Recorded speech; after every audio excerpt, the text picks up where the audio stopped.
Now we're live. Now we're live. Now we're live. Hey, hey, hey, hey. Well, welcome to the Ring of Fire. I'm Alex Barr. I'm Emmy, the birth wizard. And this is where we talk about tough topics and tell you to breathe through it. So, hey, who's ready to talk about support and, like, all the things? Boundaries.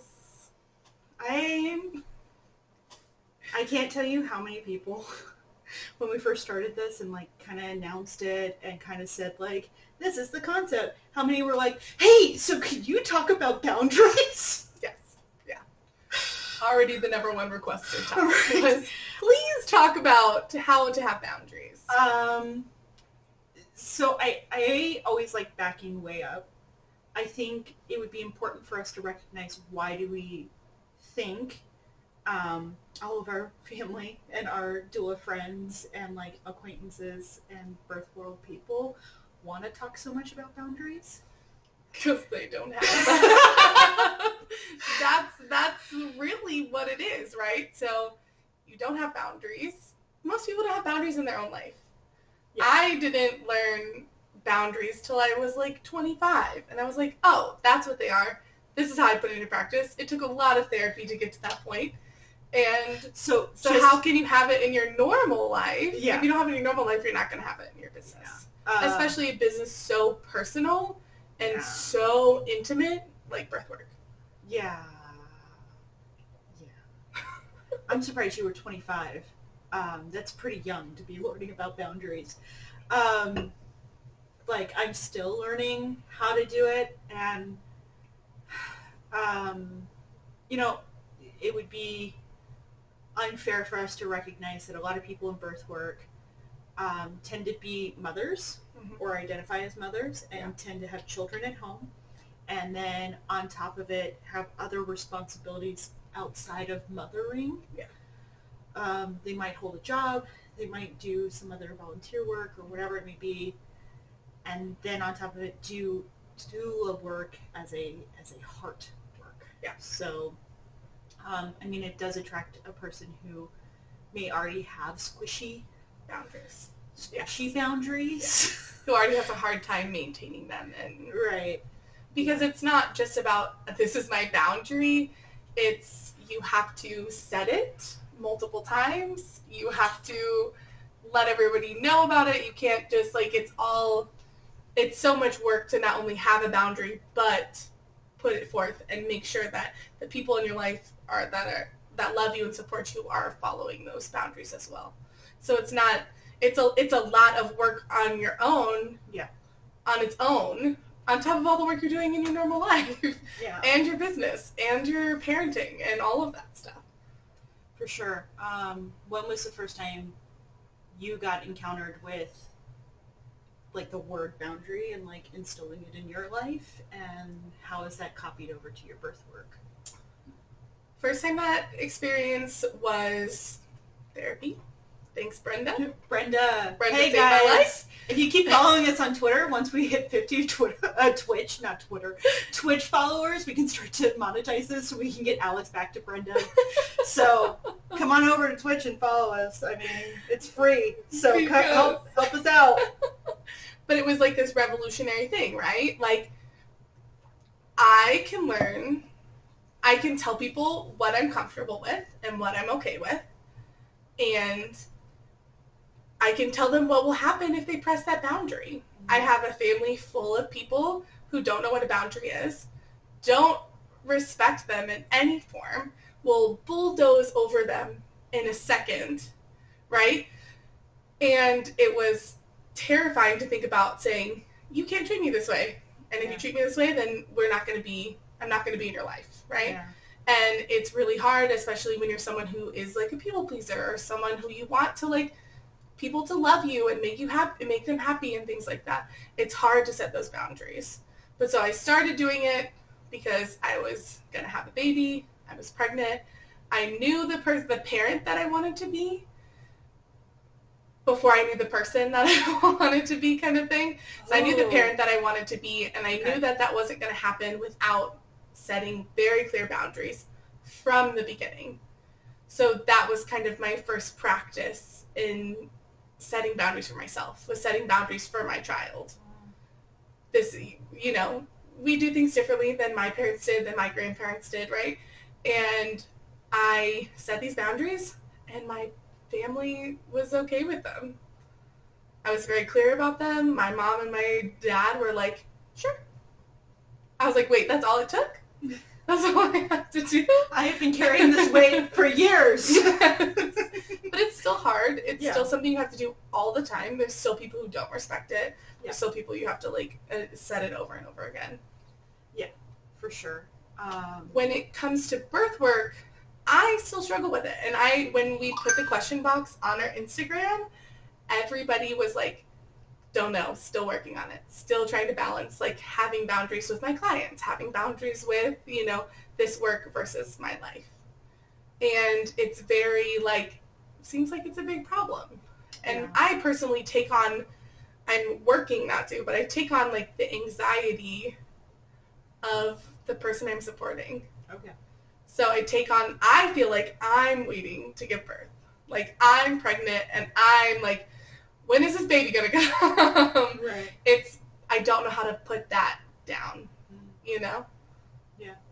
No, I hear you. I identify as empathic. Yeah. Which really just means I got traumatized as a kid, and now I'm hyper aware of everyone's emotions and how they breathe. But otherwise known as empathic. And so it is difficult, and I have a really difficult time with boundaries in personal life and in my doula work and, like, with my kids and all of that. I have very squishy boundaries with a lot of elements of my life. And I try so hard, and I think I talk big game, so people are like, oh, she doesn't have a problem with it. And we got it together. She's got it. It's because I have a boundary of not showing people my vulnerability. But that's the one you'll be hard on. That's a hard boundary. Right. Nothing else. No. Just on not showing vulnerability. No. But I try and make sure that when I'm speaking from a place of, like, telling people, like, I struggle with that too, and the places I struggle with it aren't, like, I guess the best way to put it, with my doula work in particular, I have no problems with boundaries if it's connected to money. So I have no problems with, like, hey, you want an extra prenatal? That's going to cost you, because I understand how much I need to get paid an hour of me leaving, and that means more childcare. So, like, when that kind of stuff happens, I have a really hard time setting that boundary. A really easy time setting that boundary. The hard time is, like, 2 a.m. phone call, and they talk to me for 2 hours when it was just prodromal labor, and, like, it doesn't go anywhere, and they just want to hear my voice. Yeah. That's the part. Or, like, kind of what we talked about the first week of doing that hero complex. That's a really hard one for me to, like, catch myself on, that kind of boundary. So I think it's interesting how those can appear, of where that squishiness is. Yeah. And I think that another good example of where people don't set enough boundaries would be at what point they arrive at a birth and whether or not they choose to stay. Even if someone is not even close to active labor. Yeah. Right? Oh. And I've experienced that too, where I showed up way too early, and you're there forever, and you don't feel like you can leave, and it's just, especially in my first few births, I was like, I can't go anywhere. I should have left. I should have gone home. I should have ate. I should have napped, because setting that boundary, or not setting that boundary, and allowing myself to be there so early, and that hero complex. I have to be here, otherwise bad things are going to happen, right? Or the wrong thing's going to happen. It makes you a worse doula. It does. Because you've been there for 30 hours. It does. And you're, like, you haven't eaten, you haven't slept. Like, how are you useful to anybody? Yeah.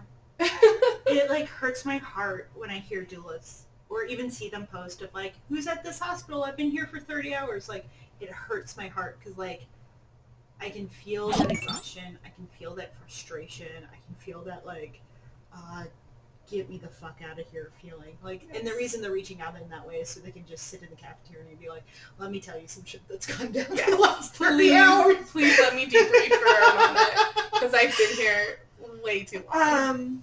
And I'm very fortunate. Like, I met my doula partner pretty early into this, so immediately I was like, this is how it'll work. We'll trade off at 24 hours. Like, it made it much easier for us to set those boundaries with clients. But, like, you're a solo doula, so how do you even begin that conversation? Well, and that's the tough part, is because even with a good backup, you have to say bye to money, right? Yeah. So you've probably been working with this client for a while, right? And you probably need the money. Calling in a backup means that I lose money, right? And that's a hard thing to do, you know, especially when you are a new doula and you don't have a lot of clients and things like that. But at the same time, like, you should be doing a good job at what you're doing. And I have a hard time believing that at hour 30, you're providing the best support that you can. So, again, I really like money and I like math. I just think about, like, let's say, just for, like, shits and giggles, your fee is $1,000. Yeah.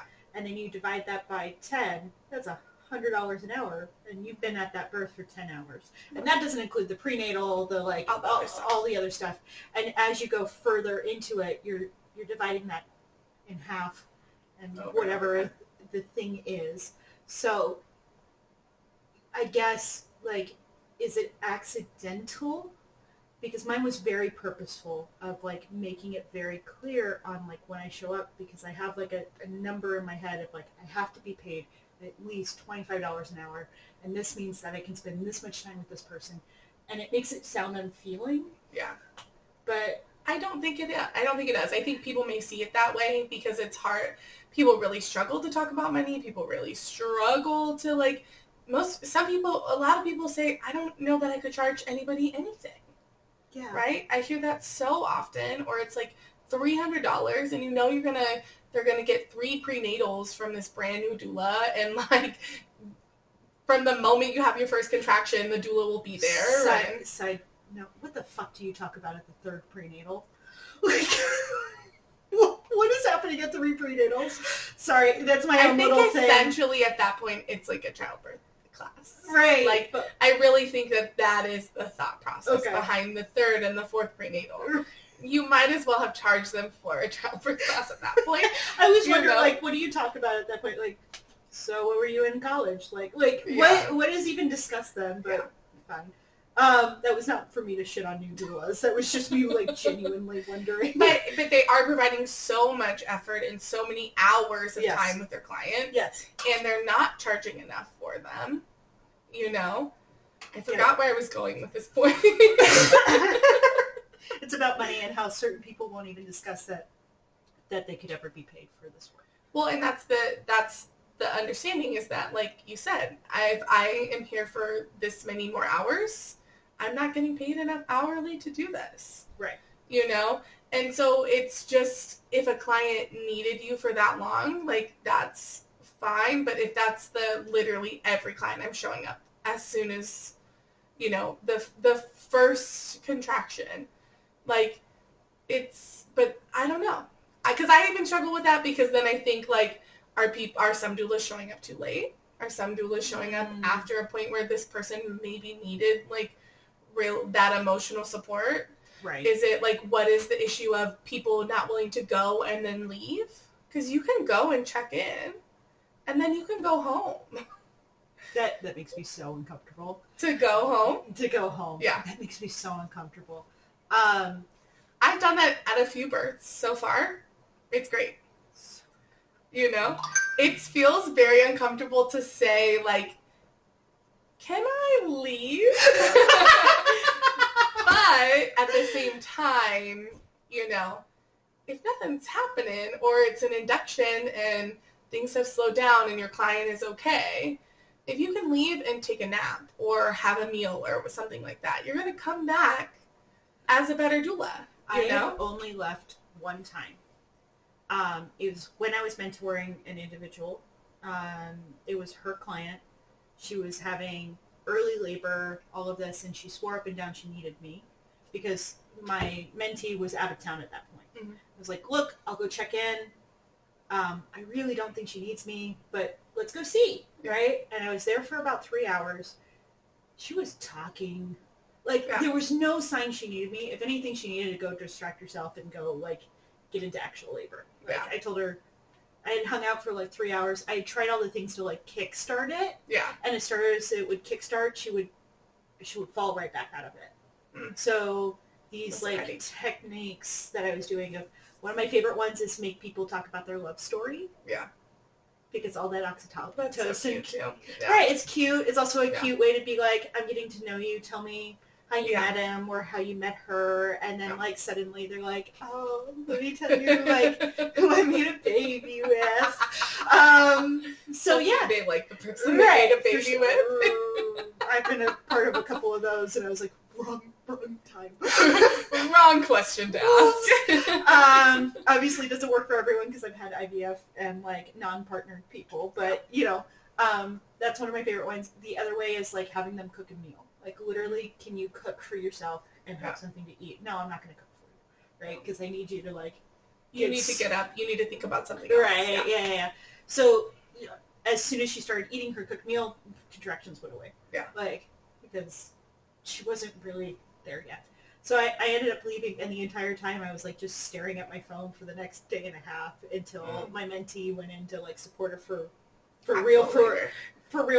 But the entire time I was like, what if I left and then, like, she actually had a baby and now she's mad and, like...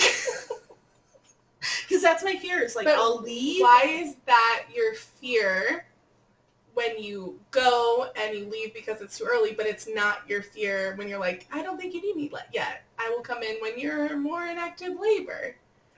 It's completely ego. Like, I'm willing to call myself on that. It's completely ego. So if I don't go in, then I've never assessed you and I've never seen you. So if I don't make it by the time baby comes and I'm like, you're fine, then it's because I never saw you. Like, it was my fuck up for not going. So when you're there, you're seeing it, it's different. Okay. So I should have called it. I should have stayed. I should have seen the sign, right? Yeah. Like, obviously you needed me because, like, you coughed when I was there for 12 minutes. And, like, that was the thing. Right. Yeah. Or that I leave and they do go into active labor and they're mad that I left. And my other fear is, like, getting a bad review or, like, them shit-talking me to their family when they may have been the first person to get a doula. And then, like, I've ruined it for the whole community. Catastrophe. Right. Like, you hear a lot of, like, whatever I discussed of, like, hero complex. Yeah, so, for sure. It's interesting that there's a difference. Oh, yeah. From, you know, because my fear, especially in the beginning, was, like, somebody's not going to call me. I'm not going to be there. Like, it was like... They're going to have the baby before I get there. My first 2 clients were second-time parents, so it was, like, very fast labors. And so... What's that like? I've never had a fast labor. My first one, I think I was there for, like, 5 or 6 hours. That's a lie. I've had one that was 4 hours. Yeah. My second one, she had the baby literally, like, an hour and a half after I had gotten there. Oh my God. You know, I stayed for the extra stuff. They wanted to go to sleep. I went home. I was home within, like, 4 hours of, like, leaving the house. Oh, my God. Like, I had a shift at my restaurant. As soon as I got home. Your other job. No, I went to my job because I didn't know. She was, you know, she texted me, hey, you know, I think things are picking up. As soon as I walked in the door from my restaurant, she calls. It's time. We're headed to the birth center. I meet her there. Yeah. You know, an hour and a half later, there's a baby. You know, beautiful water birth, like. But so then that was my concern because I had 2 experiences. So I had one where I had a virtual client. Mm-hmm. Never called me. Virtual clients are tough. Oh, it broke my heart because, really you know, like, we had stayed, like, really in constant contact. I wasn't getting paid for it. It was one of my certifying births. But I, like, wanted to be there for her. Like, I was really excited. I really liked her. You know, I had bonded with her. And, you know, we were texting, and then she doesn't text me for a few days. I'm like, that's kind of weird. And then I check in, you know, 2 or 3 days later, like, hey, just checking in. She's like, oh, yeah, I have the baby. Labor for 24 hours, blah, blah, blah, had a C-section. You know, I never thought to call you. So that was like, Wow. that put a bad taste in my mouth for virtual doula services because I thought that meant you needed to be on the phone while they're in labor. No. But that's Yeah, how yeah. everybody was doing it at Yeah. the beginning of the pandemic. And I was Yeah. like, oh, that's kind of weird. I don't know I don't want to be on like Zoom with these people. Like, I was like, feels I kind was of the strange. only doula who loved virtual. Because I had 3 virtual clients during the beginning part.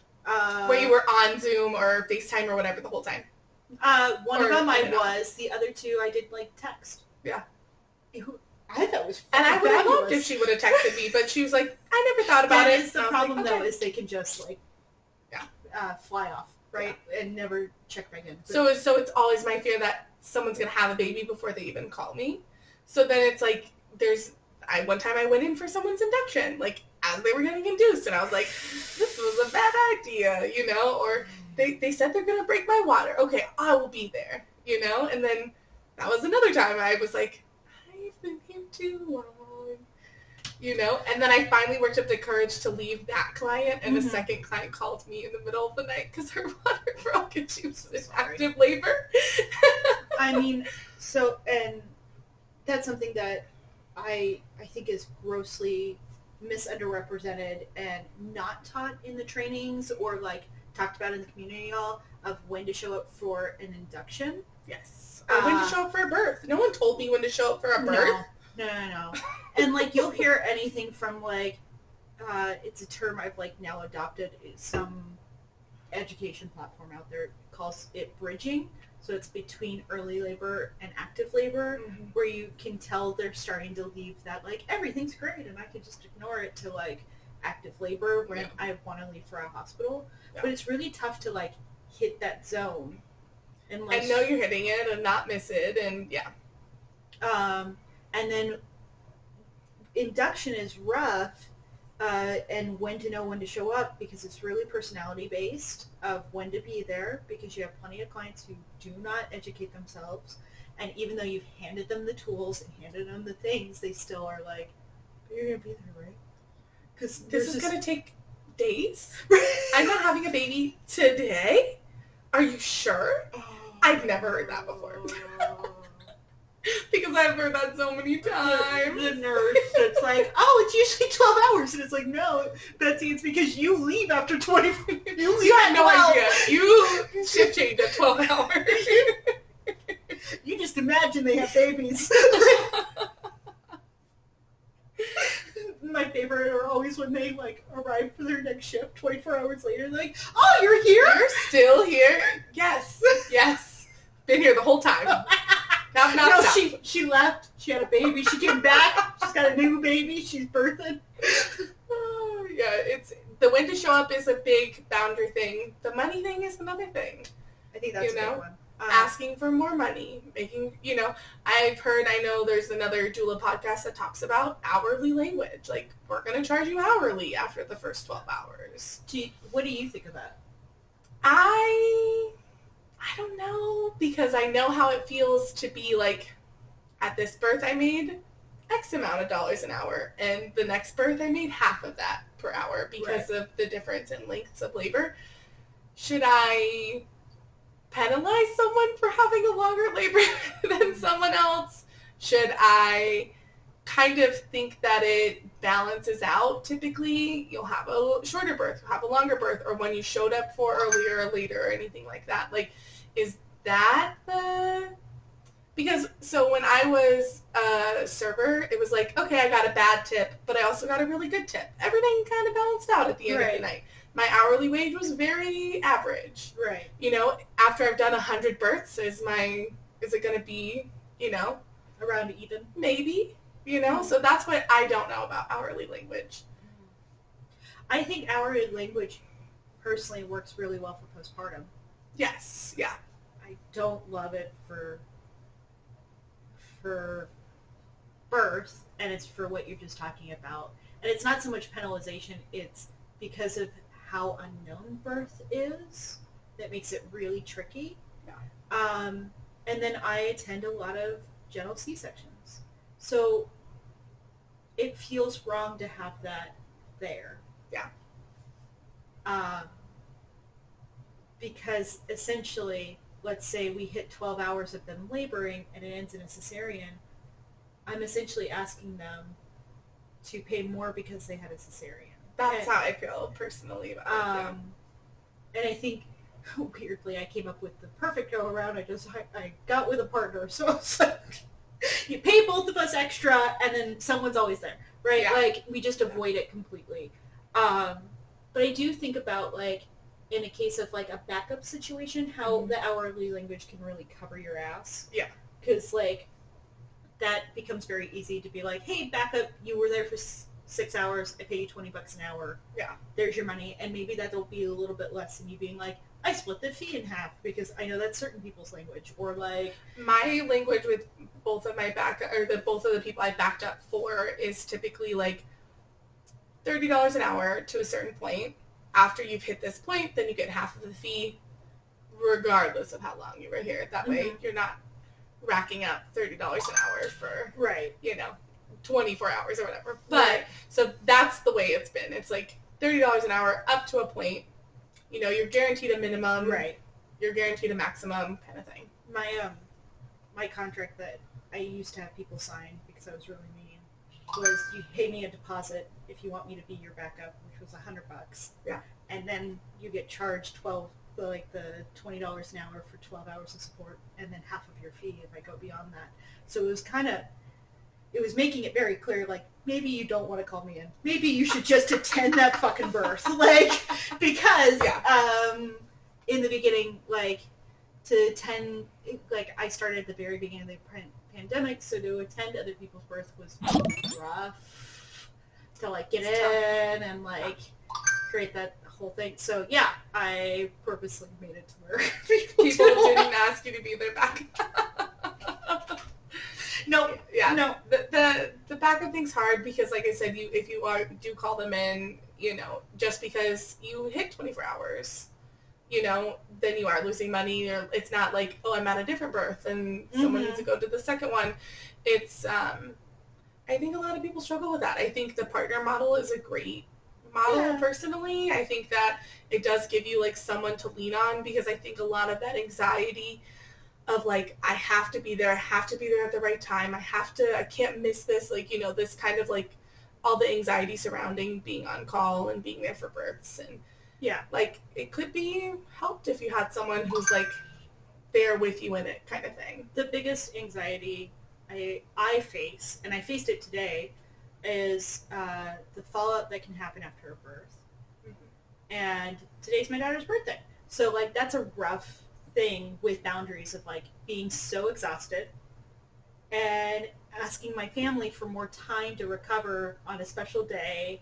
And, like, I think that's the other side of boundaries, is asking our family for recovery time, because I've ran into it a couple of times. I've had back-to-back births before, and then it was the weekend, it happened to be Easter weekend, and my husband's like, come on, let's do it, like, all of this, and I'm like, I need sleep, and I need, like, heart time, and all of that, and that's a really rough boundary to ask for from your family when they've been missing you all of that time. And it's really rough. Like, my husband literally was like, I don't know if this is going to work out for us. Like, I don't know if this is really our path anymore because of that. So we had to figure out a different system inside of our family for that boundary. Do you mind sharing, like, what you guys figured out? One was getting someone to be a live-in nanny. That was, like, a really big step, because he's like, I can't do the kids as much as what's needed, and for this on-call life, that was a really big thing. That's from a place of privilege, though, that I'm saying that. Like, we have the ability to afford someone. Also, real talk, we found someone who's in a situation where we're able to help her through it, so that makes that difference.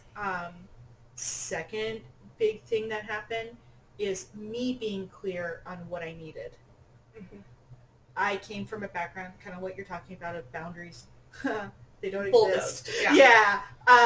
And so major people pleasing, and when I get tired, I fall into that.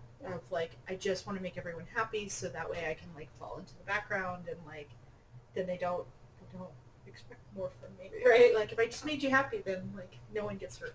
So that was a major thing. He's like, you have to be open and honest of what you need. Yeah. And in that particular situation, I asked for, like, to sleep in, and he's like, hey, there's that baby shower that morning. Do you want to go? And I was like, no, just let me sleep. And so he took the kids, and he came back, and he's like, oh, you really have to go. She wants to see you. And I was like, oh, okay, I guess I'll go. Yeah. And it was just this, like, oh, no, you pushed back on this boundary, so I guess I should. Like, yeah. Reasserting the boundary after someone's pushed back. Yeah. That's what I was talking about at the beginning. Yeah. The hardest part. Yeah. So that was some of it, and he's like, I'll be conscious of those moments where you've said it, you've made me aware, I can't push back because that's going to lead to disaster, essentially, because I ended up, like, crying at, like, a family barbecue later. So tired. And I'm, like, trying to be good at this. The, like, exhaustion crying, like, I can't do My this. mother-in-law sent me to her bedroom. She's like, go take a nap. I felt like I was 6 again. Like, you're tired. Like, Yeah. Yeah. And I had a similar experience where I was helping a client. I came home for, like, a few hours, and I ended up doing bedtime with my kid. And I was like, wait, this is not what I was here for. I was here to rest. I was here to eat. But it was like, as soon as you walk in the door, mama, time to get ready for bed. Like, you'd, like, fall into those patterns. And you don't say, I am still working. Yeah. I am waiting for the text. I am taking a break, whatever. I'm going back in the morning or whatever. The answer is, like, it's my lunch hour right now. Exactly. It's I'm still on the clock. One of the best things I did was get earplugs. Yeah. So, when it is those days where I'm trying to rest, I get earplugs and I sit in this room, and it's so I don't hear the mamas and I don't hear the crying and the things that you're like, I guess I'll get up because they're still crying. Right. And I'm so much of, like, this people that I have the softest and squishiest boundaries with are my kids. Like, the squishiest. They're so cute. They're so and cute. It's really hard to say no. Yeah. I make myself say no. I make myself set the boundary, and I make myself be very, like, I said this, so I mean it, but it's really hard. It's the hardest thing. I'm like, I don't really want to be setting this boundary, but I already said it, so I have to be. Part of it is mom guilt gets thrown in there. Because I was a stay-at-home parent before starting this. And I, like, even got brought up today where I was like, man, I used to take my kids to, like, the zoo, like, whatever they wanted to do. And we ate donuts, and I made waffles, and, like, it was just a day of magic on their birthday. And today, we ran errands, and I went grocery shopping. Like, I mean, your kid didn't enjoy it. Right. And you know? Trevor was even like, she's 2, and she probably thought the grocery store was magical because, like, we haven't been in about 9 months. So my child begs to go to the grocery store. Shopping. Right. Shopping. I'm like, I don't want to go shopping. I want to order on Instacart, and I want to just show up to my door. I don't really want to go to the grocery store. Right, exactly. So that's, I think, the biggest thing for me to recognize with the boundaries with doula work is, like, those times that mom guilt seeps in, or even that idea of being a perfect parent, or even, like, that's a hard one. Whatever, like, that ideal standard is for me that perfect day. Perfect partner, whatever. Right. It is, gets really difficult. Yeah. Right? And I think because how we started this is all from heart work, and so a lot of your heart's being pulled out for these clients and for these individuals, and then you end up in it, and you're like, oh shit, am I giving enough to anyone? Oof, that's like the thing. Am I giving enough to anybody? Yeah. Am I taking care of myself enough to take care of these little humans and these clients and, like, who are having little humans? Yeah, like, you know, and then we know how big birth and postpartum is and how that feels, and I feel for every client. I'm like, you're right. Your heart goes with them, kind of thing. Yeah. So, is there, for you, because I know the answer to me, is there a vetting process you do for these clients to try and test boundaries before they even get hired by you? Because we all know there are certain ones that will interview with you and you immediately can pick up what this birth is going to be like and what they need from me. I've never had a client hire me that I wasn't jazzed about. Oh, okay. So typically the interview is like, I'm like, I'm picking up a little, like maybe we're not jiving, maybe the vibe isn't right, whatever you want to say. And they never asked to hire me. So far, the people that have hired me are the people that I've connected with, the people that I have the vibe with. And I kind of say that in the interviews. I say, there'll be like, well, what other questions do you ask, do people ask doulas? And I will say, a lot of us have similar training, similar things. Like, there's obviously differences between it, but ultimately, do you want me to be at your birth? Right. Do you want my presence there? Yeah. And some people say yes, and some people will never call me again. So. Right. Because I work with primarily VBAC, which can be, they're the perfect storm of first-time birther, anxieties and things, with also all the trauma of people who have been traumatized, and they just come together and they make this beautiful new client, which is VBAC. So I do have certain questions I ask during my interviews to try and test out, like, how much are you going to need me? What is the expectations here? Gotcha. Like, because the other thing that happens a lot, because if you exist in that space at all, even for like a breath, doulas are pushed, and it's because they'll rescue you or they will make sure that you get a vaginal birth. Yeah. And so they're expecting hiring a doula will allow them to succeed in their VBAC. Right. Yeah, exactly. So there are these things of, like, I ask, what's your expectation of me or us? Yeah.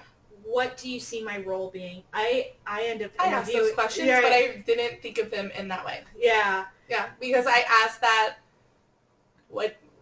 essentially, what do you want your doula to do for you? Like, and if it aligns with what I can do or what I prefer to do as a doula, then I'll be like, great, I can do all of those things. Yeah. I've had many be like, well, I hope that you can, and it's not said verbatim like this, but something to the effect of, you can argue for nurses with me, that you can help me, like, fight back my OB or any of these things. And it's like, no, we're not a good fit. Yeah. You're looking for someone to rescue you. You're looking for someone that will do that boundary hard stop for you. And I don't have that capability. Do you think some doulas have that? The capability to hard stop for other people's boundaries? Yeah, I've seen it. And I know it exists. Yeah. That's how you end up with the bad rap, right? Like, because you're you're flexing, right? Yeah. You're going in to argue with nurses. Yeah. And talk about how, like, they don't have any spinning babies training or whatever the fuck is the moment for you to argue. Or the other way of arguing all sorts of, like, the interventions.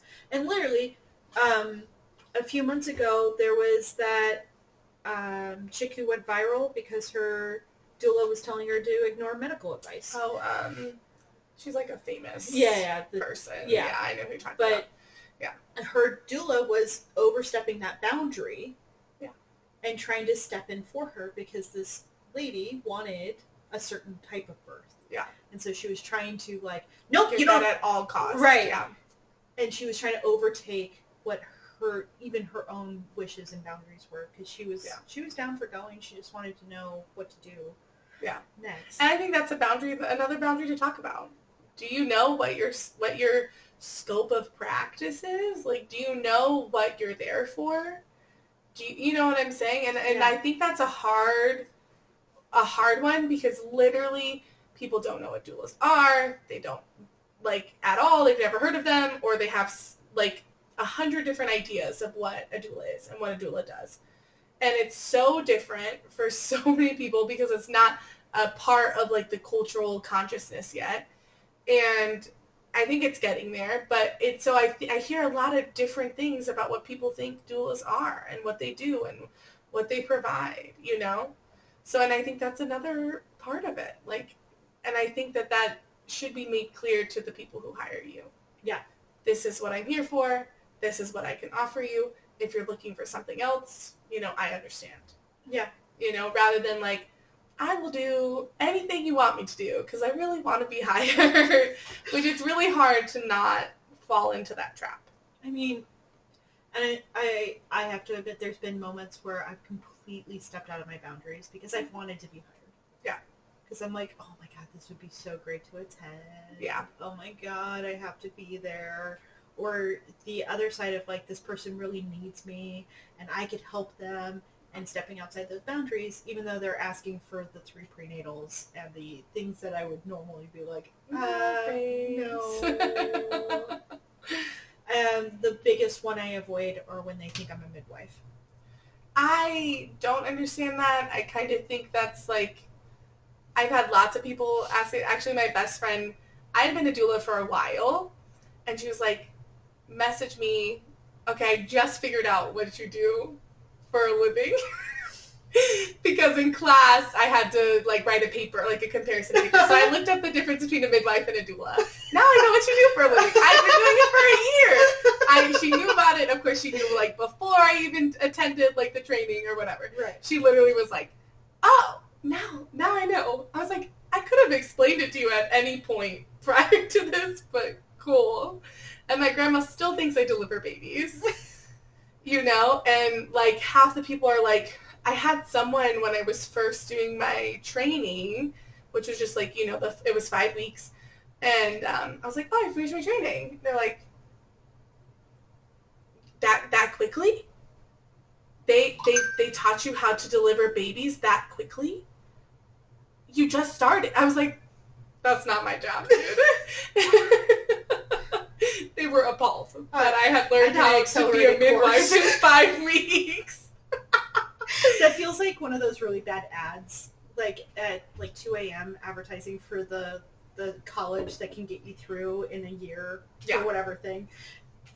Be a midwife in 5 weeks. Be a doula in 5 weeks. Fun. Yeah. Fun. But that's the kind of stuff that I hold a really hard boundary on hours that I spend, and it's because I can relate it to money.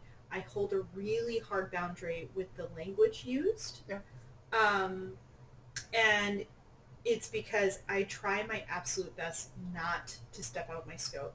So I will not say that I induce labor. I encourage labor. Yes, yeah. And making those things sound less clinical, I think, is correct. A good. Yeah. Another boundary I hold, I don't research all of your medical things. Yeah. So if you come to me and you're like, I have gestational diabetes, I know surface level stuff about gestational diabetes. Mm-hmm. I know for myself if I dive deeper, I will end up stepping out of my place. Yeah. I actually had that in my initial questionnaire. Yeah. And then when I was going over it with one of my last clients, I was like, that shouldn't be there. Like, tell me this medical information. And I was like, wait, I don't really need to know that. Right. Yeah. Like, I don't, like, and most of that stuff comes up in conversation anyways, but I don't need to step into that medical role. Yeah. Yeah. Another boundary I hold is I do trade off on-call on special days or birthdays, and then we have a system, so that way it's even Stevens, right? Which has to be really hard for solo doulas who can't really do that and can't step away, and, especially, like, on, like you said, holidays, big things, Right. If you want a day off, you have to take 5 weeks off, to guarantee that, because that's the rule, right? So if I need a day or a week off, I have to do 2 weeks on either side to make sure that nobody's going to go into labor. I can't imagine, and you're in that spot, so that's why I keep, being fascinated by it. Yeah. I was a solo doula for one birth. That was it. I would love to not be a solo doula, so you know what I mean, ladies. I need, Tinder for doulas, trying to find my perfect match. Right. I like long walks down the hallways of hospitals, and I like going home after 24 hours because I lose my mind when I'm sleep deprived. Not a fan of castor oil. Not at all. Yeah. Yeah. But so it is something that I like would entertain, but you have to find like the right person. You have to find like someone you want. It's honestly worse than marriage. It's honestly worse. And I have done a lot of work with my husband on his business, and it sucks. Yeah, because and it takes so much transparency between two, and that's honestly a hard thing too, because people have asked about like my partner and I set up, and I'm very transparent about it, and it's because of the boundaries we have with each other. Yeah. Right? So when we were talking about this, we were like, this is how the money's going to work, because we never wanted to get into an argument about support and money. Yeah.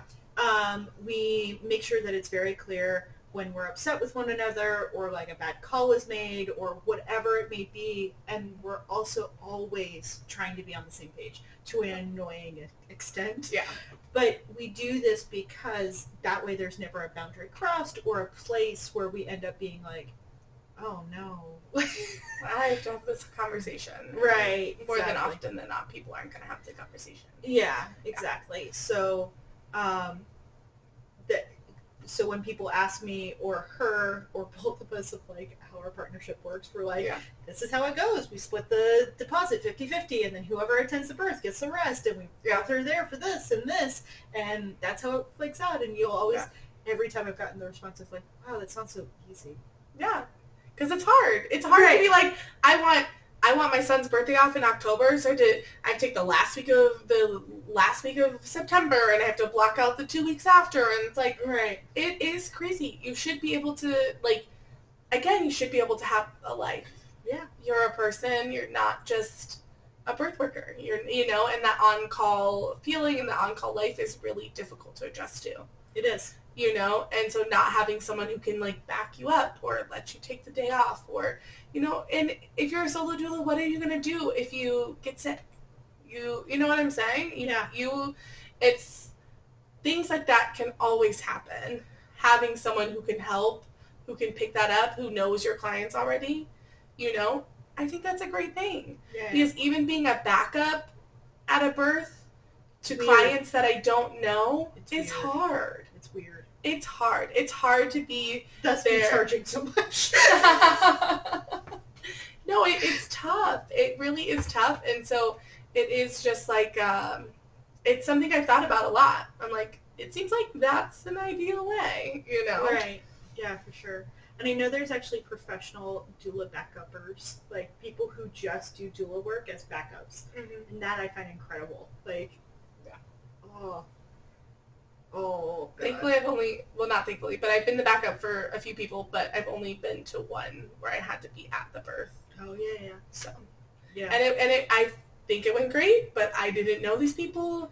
I didn't really know a ton about their preferences, other than what was on their birth plan sheet. It kind of feels like you're a nurse coming in. Like, you don't know anything about these people, and, so it is a hard thing, and that's where I think, like, the backup thing is hard. Yeah, for sure. I think the final boundary we have to talk about are the ones just for our own souls. Because we covered, like, our businesses. We covered the clients, what boundaries to hold with them. Covered boundaries with our families. But for your own soul. I do have one more before that, because soul seems like a good place to end, was, like, taking care of yourself at births. Someone put in our question box, like, every time I offer my client a sip of water, I take a drink of water. Oh, shit. Or, like, you can take a break to go to the cafeteria and have a meal. And, like, at my last one, I made a point to do that, and I was such a better doula. Yeah. Because I wasn't dying. People don't do that. Sorry. Like, I just realized, like, what you meant. Like, people aren't doing that? No. Oh, man. No. Oh, man. Now I feel really sad. Right? And I found it easier at the hospital to do that. Because there's food, right? When I was at birth centers, it was tougher because I did not think to pack food, which dumb brain on my part. I had, like, some dry roasted almonds, like, at one of them, and I was like, I'm so hungry, and I'm eating, like, dry almonds and drinking water. But so, because, you know, a Pop-Tart in the cafeteria in the hospital just is so much better than dry almonds. I think... But every time I've left a birth, I'm like, I should have brought more food. Like, I should have brought more sustenance. I should have brought a Gatorade. Whatever it is. But I should have focused on myself more, because it really makes a difference between whether you're so burnt out at the end of a birth or like, okay, I don't feel like I literally deprived myself from every need for the past 40 hours. And I did not think about it in that context of like how difficult it is to take that break in different settings. Because I'm sure that's extremely difficult to do at, let's say, like a free birth. Like, that's got to be extremely difficult to do versus a hospital birth. I attend a lot of hospital births, so it's very easy for me to essentially be like, hey, we got an epidural in. You need a nap. I'm going to go take my lunch hour. Yes. Right? Like, it's so much easier for me to walk away from that. And I guess with birth centers, I've always eaten when we're driving over the birth center. So I purposely will be like, I'll meet you at the birth center after I eat, because I've already supported you at home. Once you make it to the birth center, they have to check you anyway to make sure that you can actually be admitted and, like, fill up the tub and all that. What am I going to... Like, chaos is happening. I'll come back in to reset the mood after I've eaten. When it's time, Right. So I've done a lot of McDonald's runs at, like, 1 a.m., so... Yeah. It's fantastic. Yeah. Every time I've left, I'm like, I should have brought my food to that. You're right. You know? That's a really good piece of advice. The one that I usually forget that I've been better about is an extra change of clothes. Because although I attempt to not be there for that long, I really try and time it to where I'm there like 12 hours and under. Yeah. That's really my goal, is to be attending births 12 hours and under. Usually my longer ones are 20. Yeah. And typically I'll get in my goal. But at that 12-hour mark, you have to change your clothes. Yeah. Even if you, like, doused your whole body in deodorant. Like, it's just time to, like, just so you feel fresh. Yeah. And you can then, again, be especially a better the ones where you've been there all night and the sun is coming up. Yes. It's, like, particularly, like, nauseating to know you've been there for so long. And I can only imagine how it feels for the people laboring, but I'm always like, oh, a whole night passed with no sleep, no whatever. Like, it's a very, like, trippy feeling to be watching the sun come up. Yes, it is. It is. All right. Soul boundaries. Soul boundaries. I'm going to make you go first. Oh. One of the things I do is I make sure to watch happy videos as soon as I leave a birth, even if it was a good one, just to help, like, reset my mind. I have essential oils in my car, kind of what we talked about last time. I'm around a lot of people with a lot of trauma, and then usually there's a bit of trauma that follows me home. So I'm always in this place of, like, almost EDMR, like, where I'm resetting my brain and trying to remove emotion from the moment. Yeah. I also, during births, I timeline, so that allows me to sit there and finish off the timeline. And I take about 5-10 minutes to, like, do all of these things. So before I even start driving and, like, leaving it, I'm making sure to, like, essentially, like, all right, we're going to pack this up and we're going to leave it here. Yeah. The other thing I have done is I do have a therapist. I think that's, like, the best soul work you can do, and you guys can help Alex get hers back by becoming, like, followers on I promise I'm okay without a therapist for a little bit. But I think it's important. Oh, that's funny. We did get 2 more during this. Thank you. But yeah, I think it's important because, like, that kind of stuff can really help you stay through. Mm-hmm. One of the major things I do is I do debrief to my partner while driving home, because again, I don't want to get home and then I'm still, like, postulating. Yeah. Even if it's a perfect birth, you think about how you could have done it different and what you're learning. And my experience so far has just been, like, okay, how do I go back to normal life? Like, it feels very, like, all right, I witnessed this very big thing, and then I just go home, and I like make breakfast, and like it's just it's like this very like juxtaposition of like this big monumental experience and thing to witness, and then you have to go be a normal person. It's like it really I've struggled with it a lot, where I'm just like sitting there the next day like replaying it kind of thing. Yeah. I need to work on the soul boundaries. I need to work on the not taking on the anxieties of them, or the anxiety of like, are they going to have a good postpartum? What are they going to say at the postpartum visit? How did they feel about their birth? Because it's just, it ends up being like a spiral. And I know personally for me, my postpartum sucked. Yeah, man. And so I think about like, is theirs going to suck? Could I be doing more? Like, it always feels like, should I be doing more? Should I be offering more support? Like, but then, you know, I've had clients where they're like, I'm really struggling. And I'm like, can I get you a really great postpartum doula? And they're like, no. And I'm like, oh, or they're like, I really want a nurse, but I'm having problems. Can I get you an IBCLC? No. You know what I'm saying? So it's like, again, I have to like let go of the feeling of responsibility. Yeah. Right? I feel good about that in the birth. I don't know if I feel good about that in other places. Yeah. You know? And especially because you build a connection with people, and sometimes you never hear from them again. Yeah. You know? You witnessed a baby leave their body, and yep. You know? Yeah. You don't remember the name. Yeah. You know, in a few months or whatever. You know what I'm saying? Like, exactly. It's very heavy. Yeah. I think that's a good word for it. And that's where like the haunting thing kind of comes in. Yeah. You know? Yeah. The whole reason I chose Birth Wizard is because in the hero's journey, wizards come into your path when you need a guide, and they're not the heroes, and then they literally leave the story as soon as the hero's like going off into their happy place. And so I try my best to embody that, but I completely identify with what you're saying, because there is a bit of that like watching them ride into the sunset and be like, oh shit, are they gonna be okay? Like, is it gonna be okay when they like ride off? Are they gonna run into other dragons? Like, what's gonna happen next? Yeah. So are they gonna find someone to support them? Are they gonna, you know? Yeah, I completely understand that anxiety and why that might be difficult soul work for you to do, to like let them go. Yeah. So it's it gives me chills even thinking about it, because that is in the part that's really difficult to me. Like, the postpartum visit feels very like, this is the end. This is, you know, it's hard to like let it go, you know?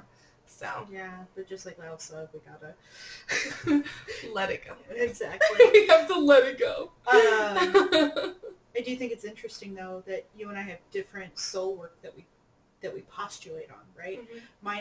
In a way though, it's very similar. Both of our goals is not to like stay. Yeah. It's ultimately that we don't get stuck inside of their birth. And it's like the ultimate piece of advice that I give people of like, every time you say yes to one client, you have to say no to a different person. Yeah. So every time you say yes to that person that's like not willing to pay you as much, or not recognize the boundaries, or not whatever, you're saying no to that person who will. Yeah. And that's literally what boundaries are, right? Every time you let people cross a boundary, you're gonna take that out on someone else. You're not going to feel energized to take care of your kid or whatever. Right. You know, whatever the responsibility is, you're giving so much to one person, and then you have nothing left for everybody else. Yeah. And I've even met people where they are consistent boundary crossers because everybody in their life crosses their boundaries. Yeah. So they have nobody respecting or upholding that respect. Yeah. And so they have no idea what it looks like. That's kind of how I was before I figured that stuff out. I had no clue. I had no clue that I could ask for what I want, and I could be like, hey, if you're not going to do this, there are consequences. For sure. You know, especially to family members or parents or people who are older than you, kind of thing. But then that was like such a great practice for what I'm doing now and the work I'm doing now. Oh, I'm sure. I'm sure that was the necessary work. Oh, yeah. Yeah. I don't even want to think about the doula I would have been before that. Oh, no. You know? Let's not. There's a TikTok trend going around about, like, talking to your younger self. Oh, right? shit. I want to do that all the time. I can't figure out how to do it. I'm going to write a script one day, and it's going to be fantastic. Go ahead. Because younger me would be horrified at who I am and, like, what I've done. And, like, you know, like, I was never going to get married, and I was never going to have kids. And I was, like, kind of, like, this, like, very, like, rejected so many things. And now I'm like, you don't even, like, I'm so happy with where I'm at. And there's, like, I've, like, come into so many positive things and so much healing that allowed me to, like, get married and have a kid and things like that. But younger me would be like, what the fuck are you doing? What happened to the original plot of the movie? Please tell me, because this was never the plan. And I've even had people reach out from when I was younger and being like, I am just shocked at all of this. like, good for you, but I am very, very shocked at I think about younger me a lot, and as much as this has felt like a natural progression, and I really don't feel like high school me would be that surprised by what's gone down if they understood the story. Yeah. They would also be like, the fuck happened? Like, how did we fail into goodness? Because that's really how it feels. It's like, I failed into, like, oh, wow, we ended up here? Like, does everyone know we're kind of messed up?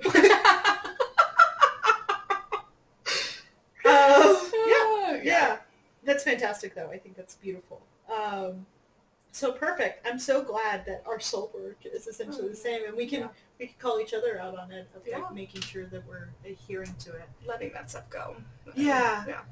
And I think that's honestly a part of this podcast, is us being able to let some of this go and let it out, and talk about there's so many things that, like, we have talked about already, or that we're going to talk about as time goes on, that I've, like, dying to talk to someone about. Like, I really want to talk to someone about this, you know? Yeah. And because it's so good to, like, kind of let that out. So if you're listening, send us an email. Tell us what you think. Talk to us about your boundaries.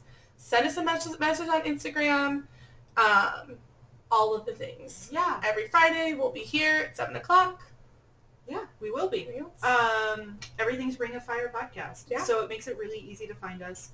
And we're on all the platforms, so... Yeah, we are on all the podcast platforms. All of them! Yay! All of them, so no We've been getting the emails. You're now on this, and you're now on this. Eventually, so. Beautiful. Awesome. Well, thank you, my friend, for joining us again. Bye!